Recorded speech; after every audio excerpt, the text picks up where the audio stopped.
Spencer is here for InsideTrackNews.com. We're post-race at the 47th annual Snowball Derby. I'm here with my man Bubba Pollard. Bubba, you had a real good race car all weekend long. You won the Snowflake 100 last night. Were a early favorite coming into the race. Unfortunately, didn't turn out the way you were hoping for. Hard wreck in the later stages. What exactly happened here tonight? Yeah, we had a tough weekend, but it was all around good. We have fast race cars, and feel like we were capable of winning today's race. And you know, we just got ourselves behind there, couldn't get on track position. Seemed like all day we get stuck and have to drive into the top 5 and get pit and get stuck in the back again. So we just could never get any track position and got the back there racing with the idiots, and you get wrecked. It just feels as though your super late model program is top notch. You know 5 Flag Speedway so well. You unloaded the Derby every year and you're fast, and something just seems to happen. Are you starting to feel a little bit snake bit here on Derby weekend? This race is tough, man. It could go either way for anyone. So it's all about surviving and being there at the end. Whoever's got the fastest race car will always win.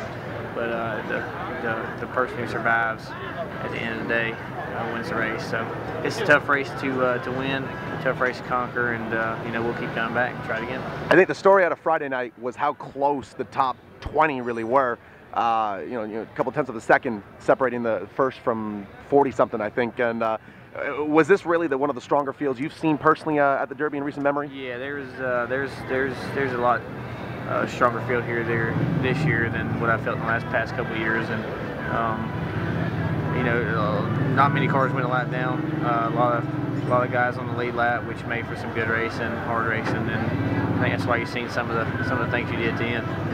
Now, you had a much talked about interview with Race 22 earlier this week where you mentioned that if you had won the Derby, you would have retired as a driver owner and maybe would have focused on maybe driving somebody else's equipment or concentrated on some other business endeavors. Unfortunately, the way this weekend ended up, does this mean that your family-run race team sees another year?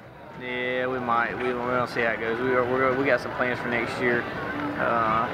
We're working on hopefully for Speed Fest, and you know, we'll see how it goes. I think we're wanting to do a little something different, and you know, it's out there. I hope it all works out. I know you have a couple of drivers right now coming out of your stable. Scotty Ellis, I think, surprised a lot of people. Just one of his second time in a super late model. Went to the top of the charts briefly on Friday night qualifying. You also got Riley Thornton. Tell me a little bit about the young star to Georgia that you have coming up the ranks and what you have going on with him. Yeah, we got a good group of guys. You know, that we're helping out, and that's wanting to race, and they really done well. We helped 4. We have 4 cars, and all 4 of them made, you know, all the shows this weekend, which is pretty tough and pretty good. You know, it's tough to come down here and run good, and you know, we're planning on still helping them next year, and just doing the best we can to try to get those guys in victory lane as well. Now, I didn't want to come down here and do an interview with you that was all negative, because the year was not all negative. You're the Southern Super Series champion. You had a monster season. You went from having others sort of handle crew chief duties for you for a while. You're back sort of handling your own operation by and large. You come out, you win 13, 14 features this year. I mean, just a fantastic season overall for the 2016. Yeah, it's a good season for us. You know, we started fresh at the beginning of the year there, and just trying to do my own deal and getting back to what I know works and what I feel like I'm comfortable with doing, and you know, it pays off. We won championships and had some good race cars fast. I feel like we were able to compete for the win, you know, each and every race we run. So that makes you feel good. But you know, it's a lot of fun when you're able to compete and run good. Now, you'd mentioned that you had a brand new car that you initially were going to bring out, but you ended up going with Old Faithful here.